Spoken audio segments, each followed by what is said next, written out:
Boa noite, queridos irmãos. Eu me sinto gratificado em estar aqui para falar para vocês, como temos feito frequentemente. E espero que o Senhor nos abençoe e que esse tempo seja muito bem aproveitado e possa haver crescimento e alegria em nossos corações. Vamos ler a palavra do Senhor. Salmo 48, Salmo 46, versículo de 8 a 11. Vamos lá. Vinde, contemplai as obras do Senhor, que assolações efetuou na terra. Ele põe termo à guerra até os confins do mundo, quebra o arco e despedaça a lança, queima os carros no fogo. Aquietai-vos e sabei que eu sou Deus. Sou exaltado entre as nações, sou exaltado na terra. O Senhor dos exércitos está conosco. O Deus de Jacó é o nosso refúgio. Vamos ver o nosso tema. O controle dos tumultos. Ali é o O, né? Ficou A, controle, mas é o controle dos tumultos.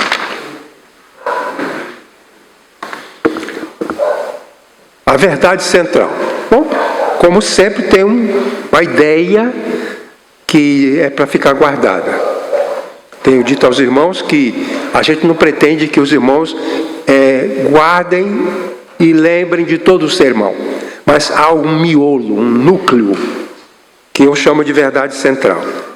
A verdade central diz assim: os tumultos que ocorrem nos grupos sociais humanos precisam ser controlados. Essa é a mensagem do Salmo.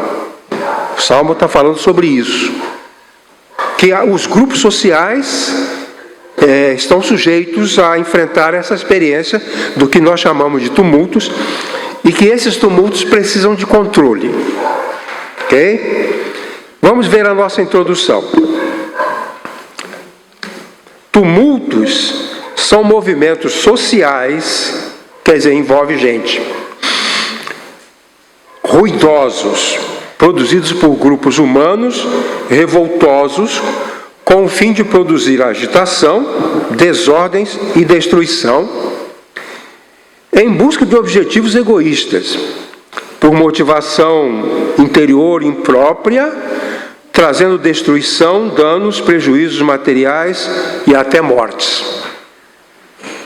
Os tumultos fazem isso. Reflita comigo.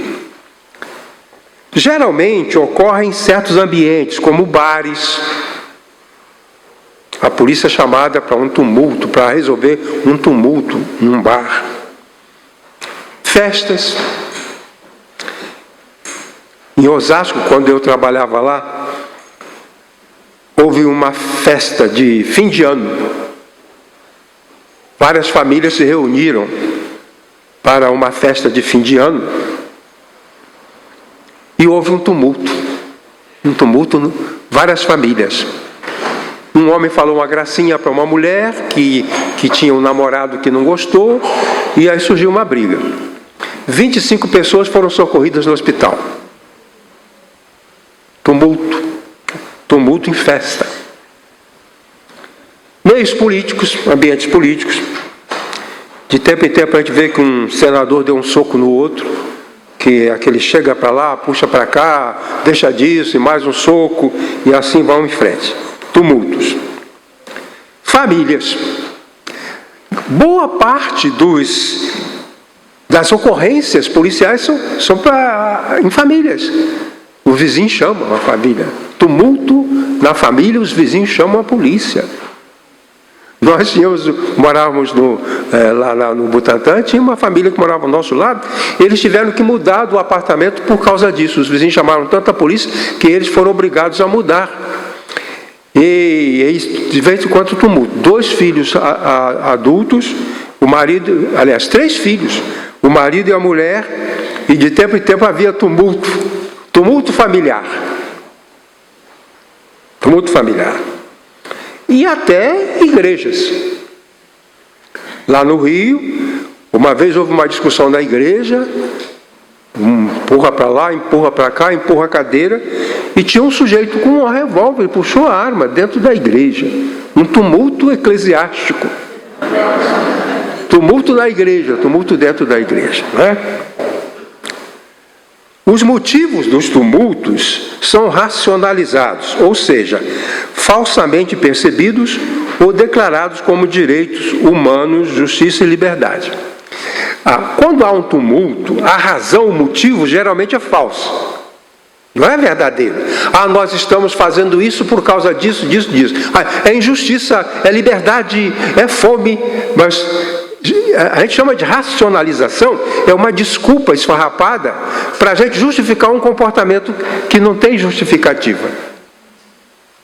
Tumulto não tem justificativa.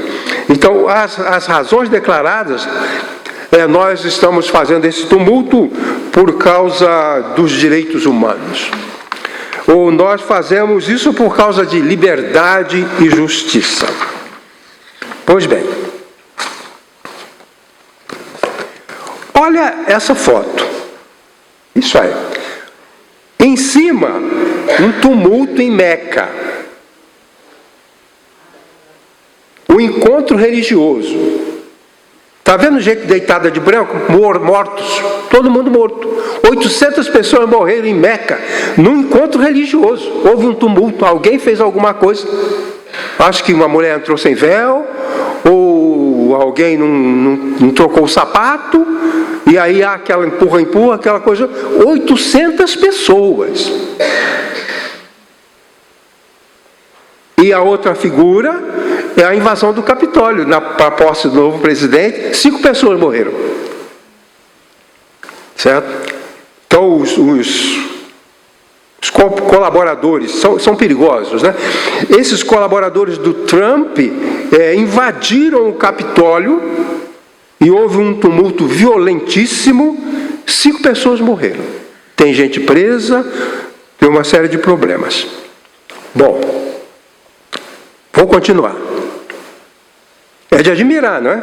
800 mortos numa festa religiosa por um tumulto.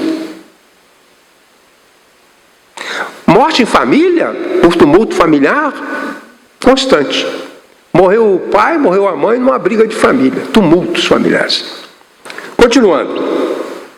No Velho Testamento, os tumultos são relacionados à guerra. Tumulto da guerra. Então havia os tumultos de guerra.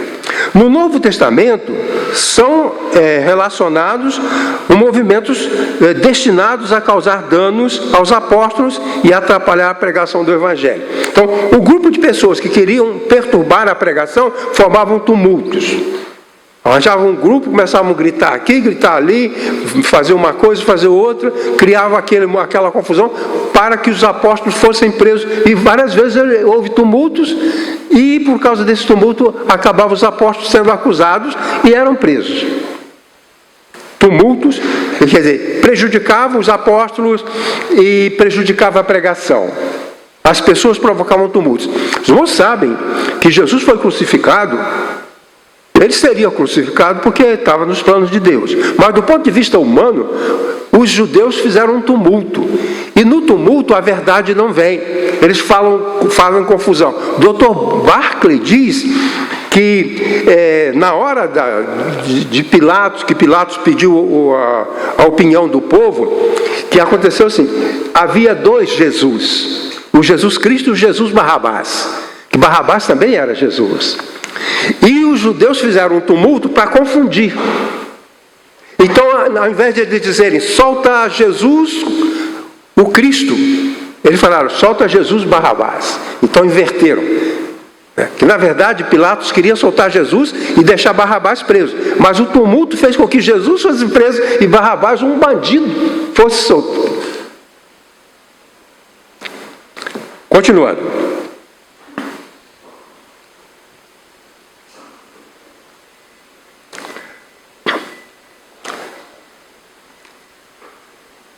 No Velho Testamento, retornando, os tumultos são relacionados à guerra, no Novo Testamento, aos movimentos contra os cristãos.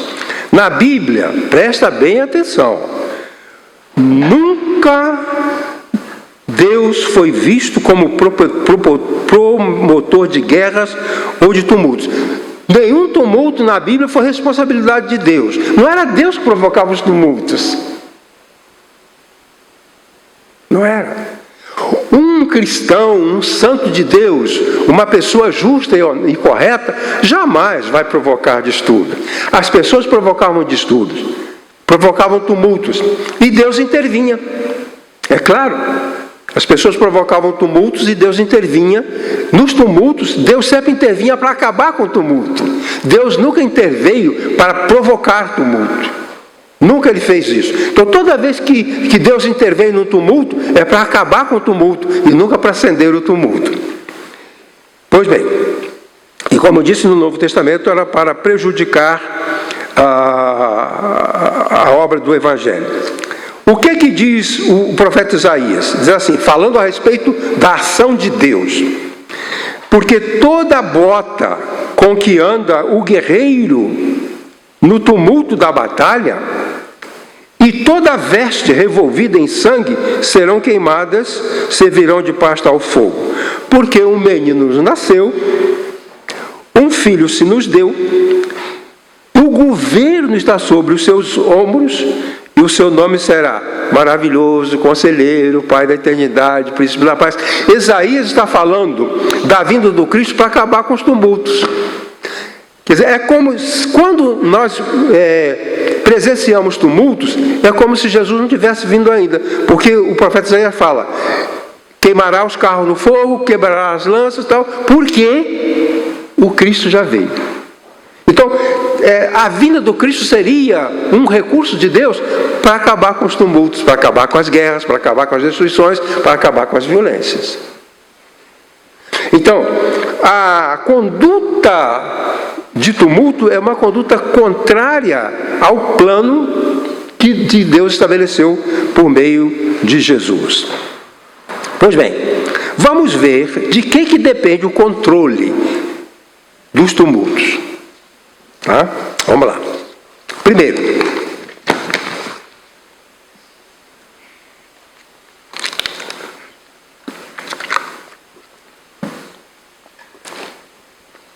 o controle dos tumultos depende da aceitação por parte dos homens da soberania de Deus como aquele que tem o direito de controlar os comportamentos humanos. Quer dizer o seguinte, nós nos comportamos e aceitamos que Deus tem o direito de controlar os nossos comportamentos. Então, se Deus controla o meu comportamento, eu não vou furar pneu de caminhão para ele estar atravancando a estrada. Eu faço isso porque eu não estou aceitando o controle de Deus. Se eu coloco fogo num ônibus, eu estou fora do controle de Deus. Porque isso não justifica, não bate, não coincide com a realidade do propósito de Deus. Então, o texto diz, vinde, contemplai as obras do Senhor, olha o que Deus faz, veja como é que Deus age. Olha para Deus, olha para a palavra, vê como é que Ele age para a gente saber como agir. Certo? Vinde contemplar as obras do Senhor, que assolações efetuou na terra.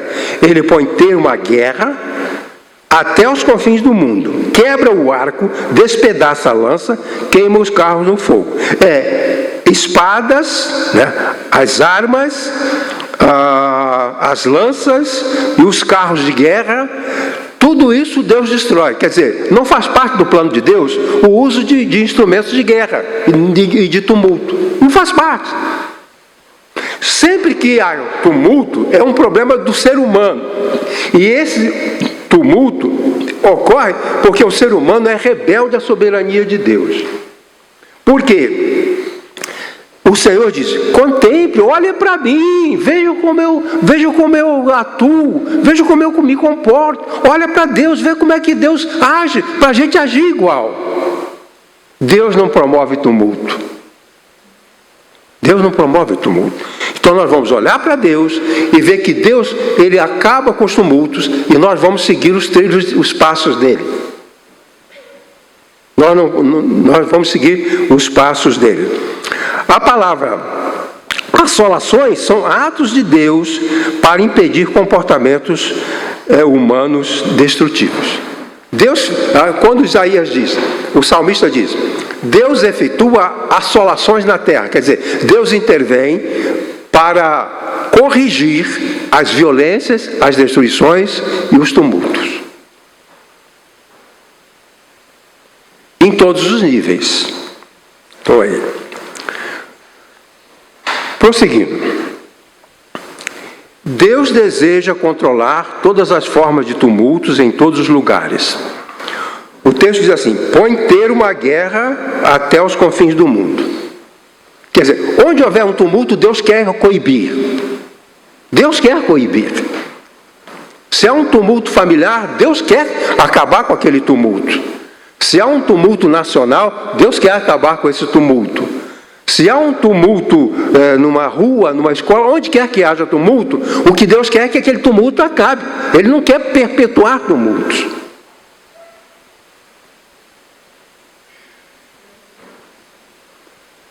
Um cidadão que é vice-presidente do Brasil disse que os bloqueios das estradas é necessário para catarse.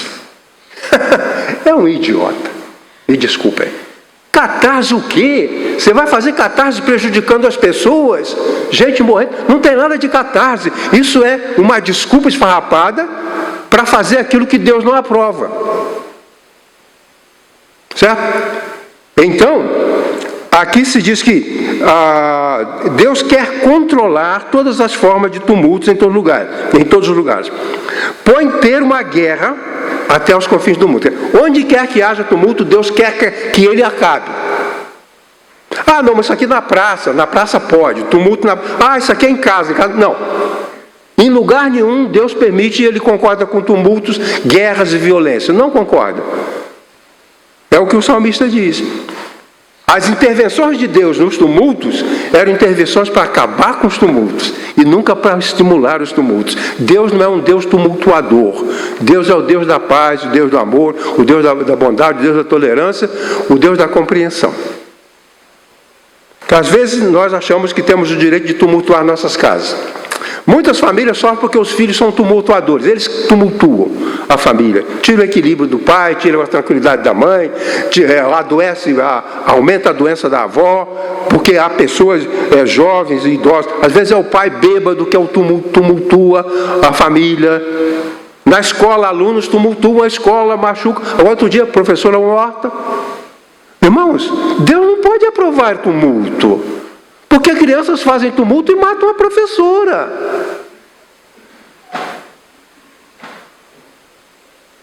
Não pode. Agora, Deus bloqueia todo tipo de tumulto. O segundo comentário. Deus deseja neutralizar todas as forças causadoras de tumultos e destruições. Quebra o arco, despedaça a lança, queima os carros de guerra. Tudo que causa tumulto e destruição, Deus não quer. As pessoas fabricam armas, fabricam um monte de coisas destrutivas, mas Deus não aprova. Não adianta querer o cristão. Muitos fabricantes de armas são cristãos. Frequentam a igreja batista, frequentam a igreja metodista, são fabricantes de arma católicos. Está totalmente fora do plano. Um cristão não pode ser a favor da fabricação de armas. Não pode, porque é instrumento de destruição. E a Bíblia mostra que Deus não quer esse instrumento de destruição. Deus aprovou para coibir os abusos. Bom. Não podemos promover tumultos em associação com a religião. Acho que tem uns 8, 10 anos, houve um tumulto lá em Belo Horizonte de policiais. E houve morte. Pastor. E houve morte. Então, não podemos promover tumultos em associação com a religião. Em nome de Deus, em nome da justiça, em nome da liberdade ou dos direitos das pessoas. Por quê? tumultos não melhoram o mundo, tumultos não fazem bem. Tumultos são incompatíveis com o domínio de Cristo no mundo. Nossa missão é melhorar o mundo e povoar o céu. Os irmãos se lembram que eu gosto de dizer essa frase, né, que um cristão falou, que a nossa função é melhorar o mundo e povoar o céu. Tumulto não melhora o mundo. Tumulto numa família não melhora a família. Tumulto numa praça não melhora. Não melhora.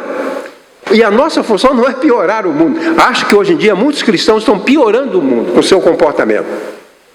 Um cristão conhecido deixou a arma disparar no aeroporto lá de Brasília. Tenha dó, né?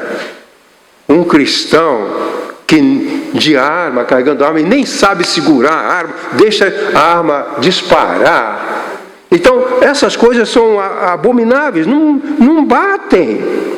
Então, tumultos são incompatíveis com o domínio de Cristo no mundo. Nossa missão é melhorar o mundo e povoar o céu. Melhorar a nossa família. Melhorar a nossa família. Mais harmonia, mais entendimento, mais compreensão, mais amor, mais bondade, mais ternura, mais apoio. É essa a nossa função, melhorar. Quando Deus coibia os tumultos, é para melhorar. E assim é nossa tarefa fazer. Vamos ver meu segundo argumento. O controle dos tumultos depende do domínio dos homens sobre seus próprios corações. Quer dizer, Deus tem o seu método, mas nós também temos de ter. Deus nos responsabiliza. O que ele diz? Aquietai-vos e sabei que eu sou Deus. Sou exaltado entre as nações, sou exaltado na terra. Esse aquietai-vos é compreendido pelo fato de que os tumultos têm origem nos corações dos homens. É nos corações das pessoas. De onde se originou a guerra da Ucrânia? De onde veio? Do coração do Putin. É dos corações das pessoas que vem. Então, Deus fala assim, controle o seu coração. Aquietai-vos. Calma. Parem com isso. Parem com guerra, parem com revolta, parem com agressão. Parem. Aquietai-vos. Parem com o tumulto, com a violência. Então, o texto, o que Tiago diz? Tiago diz, de onde procedem guerras, contendas que há entre vós? De onde, senão dos prazeres que militam na vossa carne? De onde vem a raiva? De onde vem a guerra? De onde vem o tiroteio? Vem dos corações. Houve um tiroteio em tal lugar. Por quê? Tiroteio vem dos corações. É dos corações das pessoas. Né? Um filme intitulado Eu Sou a Fúria. Não vi, mas eu achei interessante o título. Eu sou a fúria. Todo mundo é a fúria. Eu sou a fúria. Todos nós somos a fúria. Agora, essa fúria tem que ser mantida sob controle. É o que Deus está falando. Você é a fúria, controle a sua fúria. Você é a fúria, um potencial de fúria, controle a sua fúria. Tem que controlar, porque Deus não quer que essa fúria apareça. Então ele diz, eu sou a fúria. Vocês viram aquela deputada com um revólver na mão, correndo atrás de uma pessoa. O homem pedindo, pelo amor de Deus, eu não quero morrer. E ela correndo atrás dele. E passou perto do outro, também colocou a arma na cabeça dele. Irmãos, uma deputada eleita com não sei quantos mil votos. É uma loucura. É uma loucura. Depois nós queremos ser brasileiros felizes? Não seremos. Com esse tipo de gente governando, com esse tipo de gente dominando, empresários, gente poderosa, policiais, militares, o Brasil nós nunca seremos brasileiros tranquilos por causa disso. Então ela é a fúria. Por que ela está correndo com o revólver atrás da pessoa? Porque a fúria está no seu coração. Por isso Deus fala, é aí que está o problema, no seu coração. Por isso você é responsável. Controle o seu coração com respeito à ira, à raiva, ao ódio, ao desejo de tumulto. Temos que fazer isso em casa, temos que fazer isso na rua, temos que fazer isso no trânsito, temos que fazer isso na igreja. De vez em quando eu sei que alguém está com raiva da igreja, não vem porque se aborreceu. Isso é ruim. Não mantém, não controla o coração. Aí vem essa situação. O coração da pessoa, lá dentro da sua alma, abriga a fúria. Aí, como eu falei no início, a gente racionaliza. Eu bati na minha mulher porque ela é muito chata. Não é por isso, é porque ele é mau. A gente não faz o tumulto por causa das coisas que aconteceram. Se vocês puderem, leiam a história do nazismo, porque a história do nazismo ela era muito repetitiva, ela se repete muito. Hitler era um homem rancoroso, ele era um homem complexado, ele tinha limitações físicas na área sexual, tinha só metade dos genitais, e ele era furioso, tinha um ódio no seu coração. Daí veio o nazismo. As pessoas com ódio no coração produzem monstruosidades na sociedade, na comunidade. Então ele queria matar. Vamos matar os poloneses, vamos matar os franceses, vamos matar os ingleses, vamos matar os belgas, vamos matar todo mundo. De onde vem tudo isso? Do coração. Aí o salmista diz, aquietai-vos. Irmãos, eu gosto desse salmo desde que eu era criança. Aquietai-vos, calma, tranquilo, fica sossegado. Aquietai-vos. Lá no hospital onde Iracema e eu fizemos estágio, aliás, não foi no Pinel, foi no Instituto de Psiquiatria. Havia uma marca no muro, a marca de um corpo. Como se desenhasse um corpo ali. Aquela marca tinha uma história. Vou te contar. Havia um doente mental muito prejudicado. Ele estava ali, ficou ali anos. De manhã ele tomava os remédios, tomava o café e ele ia, se encostava no muro e ficava ali. Os outros andavam, jogavam, cantavam e ele ficava ali, encostado no muro. Na hora do almoço ele saía, almoçava, voltava e encostava no muro. Ninguém se preocupava com ele. Ele não incomodava ninguém, não xingava, não fazia nada. Não era motivo de preocupação. Um dia, ele estava sentado lá, ele estava encostado, e ele sempre ficava encostado. Ficava encostado e os outros pacientes estavam se divertindo, pintando, conversando e tal.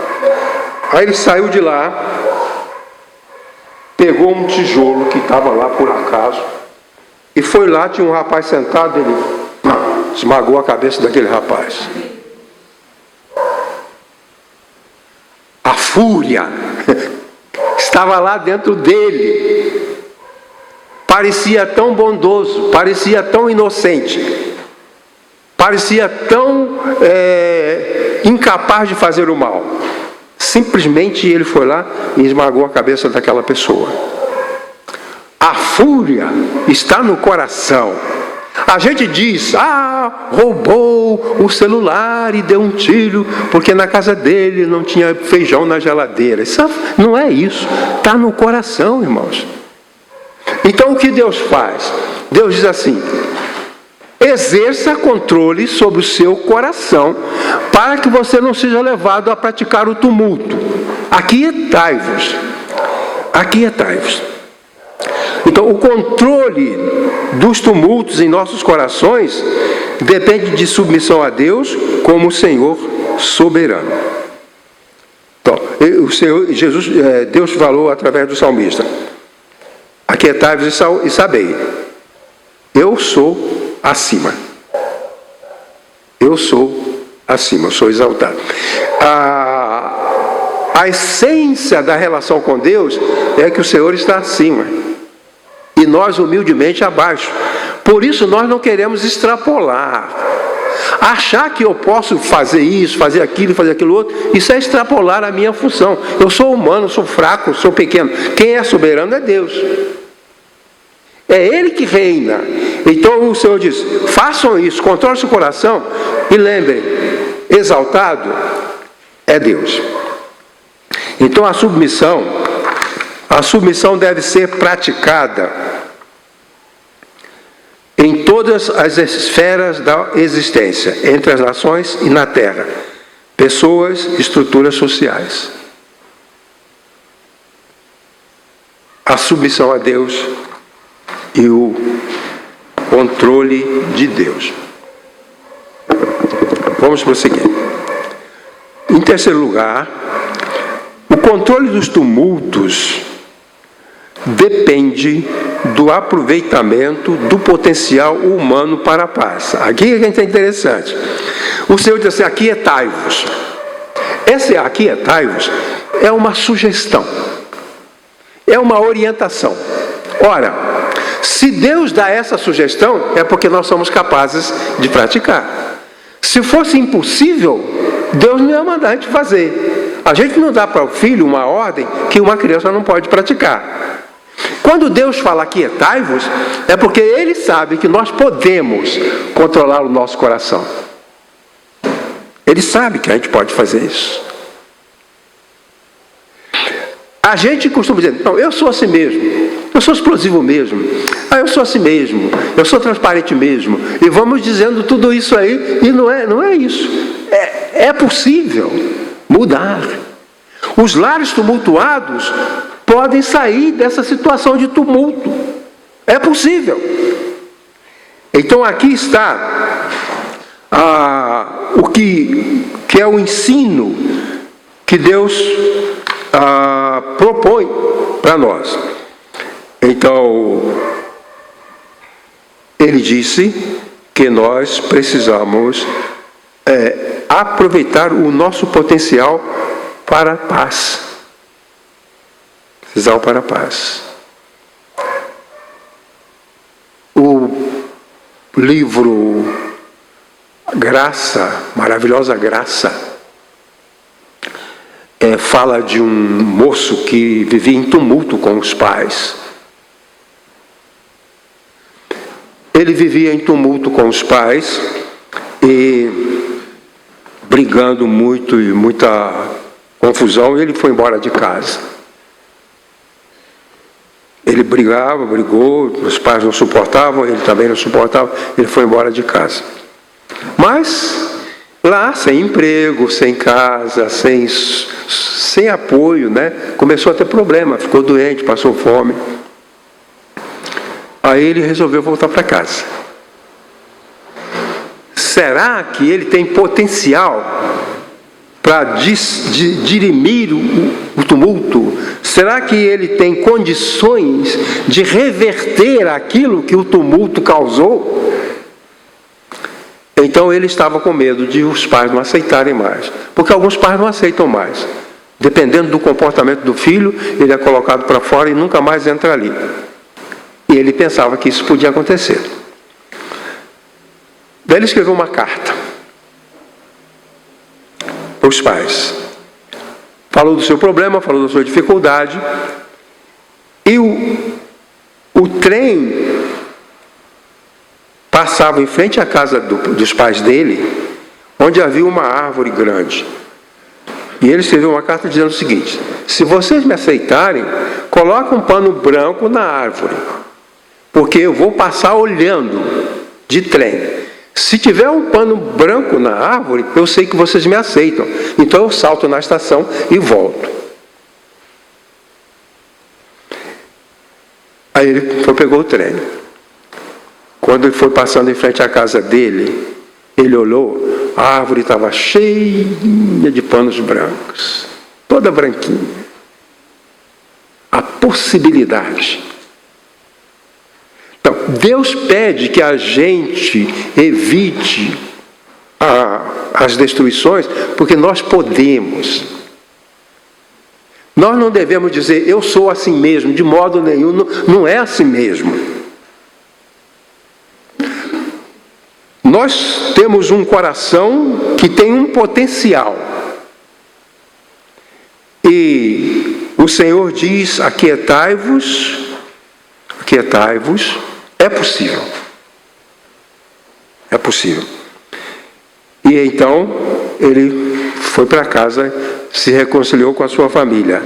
Aquietai-vos e sabei que eu sou Deus. Agora, eu quero mostrar para você uma figura. Aquele bichinho que está lá em cima é o chamado demônio da Tasmânia. É considerado um dos animais mais violentos que existem. E embaixo está uma ovelhinha. O demônio da Tasmânia, ele representa a fúria. Como aquela deputada, a fúria. Ali não era uma deputada, era o demônio da Tasmânia. O povo não sabe, ninguém sabe. Mas é um demônio da Tasmânia, que está lá com todas... Porque o demônio da Tasmânia não tem nada que bloqueie a sua agressividade. Ele vai. E embaixo tem uma ovelhinha que eu coloquei ternura.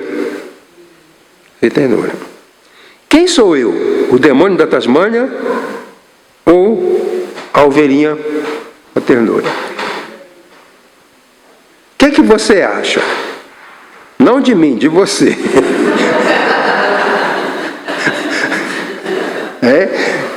Você acha? Pois bem.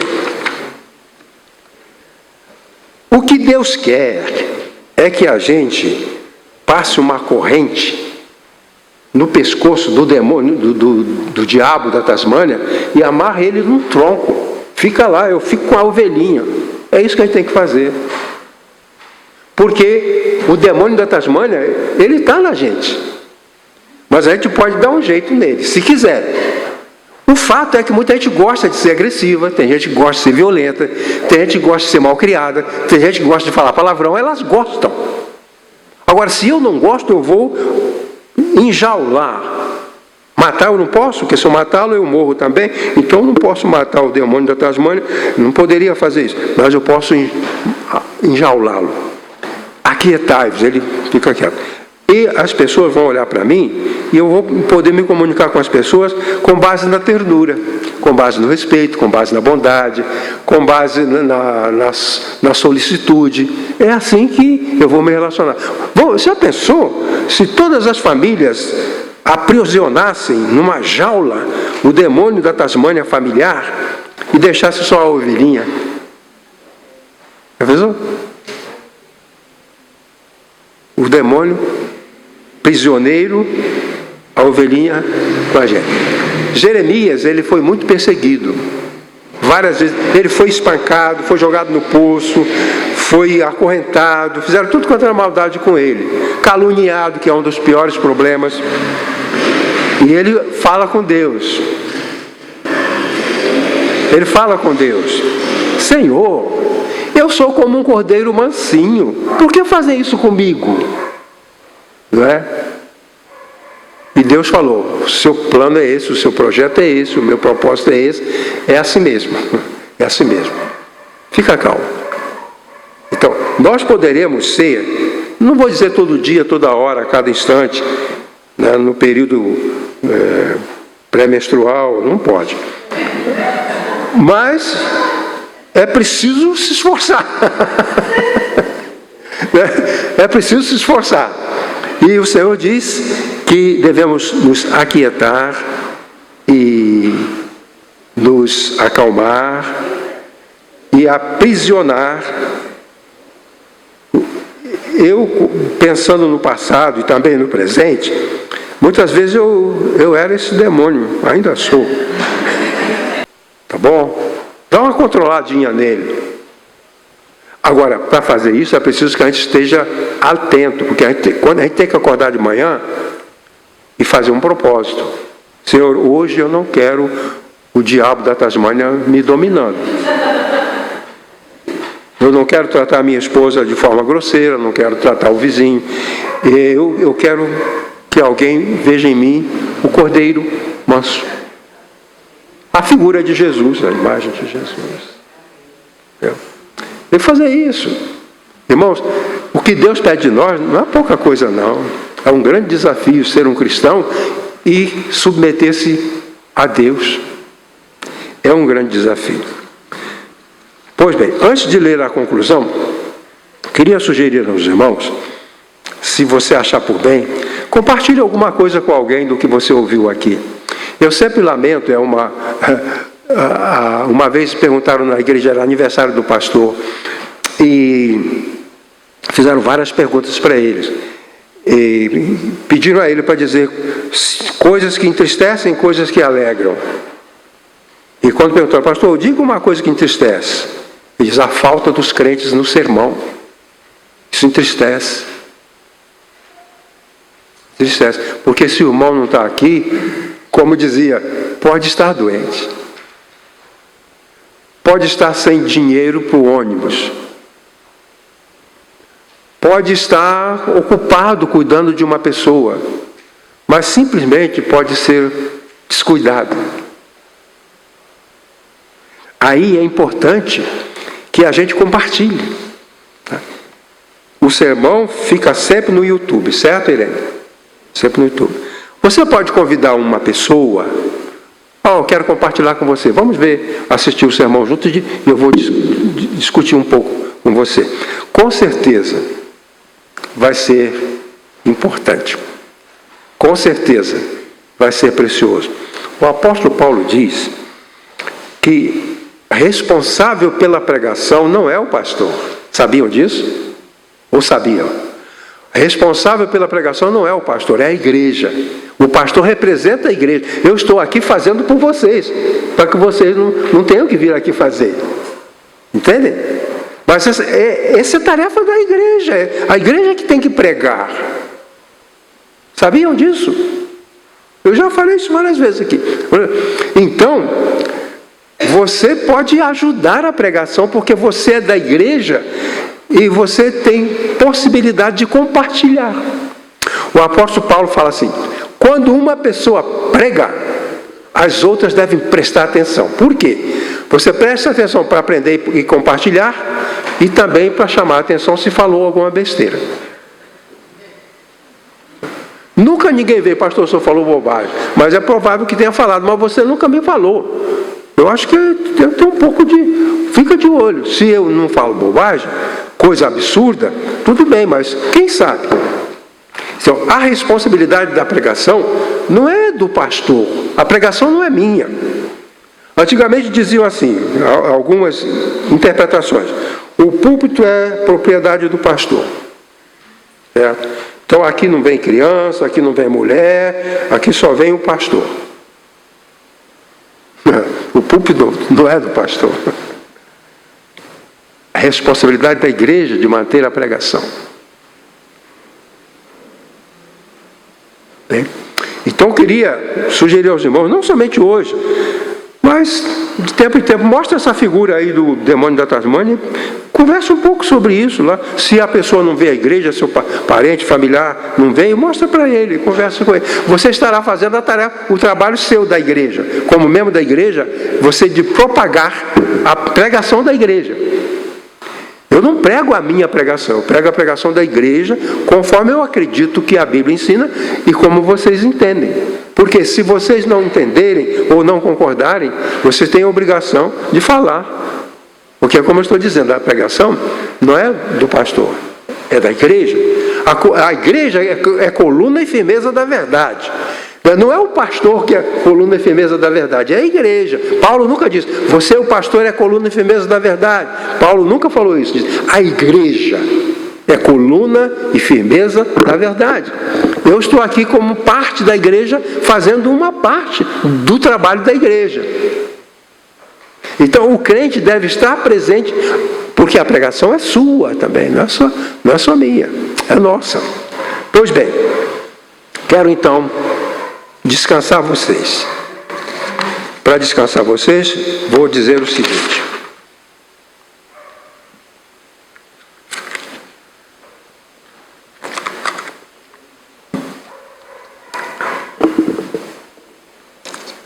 Está lá, né? Os tumultos que ocorrem frequentemente nos mais diversos grupamentos humanos são grandemente prejudiciais, causando danos materiais, sociais e físicos, concorrendo até para ferimentos e morte de pessoas inocentes. Agora houve um tiroteio lá no Rio. Um homem que não tinha nada a ver subiu no telhado para olhar o tiroteio. Levou um tiro e morreu. Terrível. Coisa terrível. É uma coisa... Pessoa que não tem nada a ver, criancinha, não tem nada a ver. Surge tumultos, morre uma criancinha, morre uma grávida. Não pode, irmãos. Nós não podemos ter nenhuma atitude que estimule tumultos. Não podemos. Nenhuma.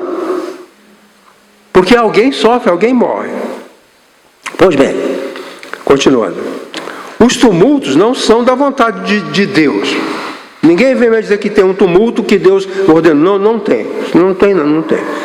Não temos base bíblica para dizer que Deus tumultua o seu povo e Deus tumultua um país tão maravilhoso como o Brasil. Deus não quer tumulto aqui.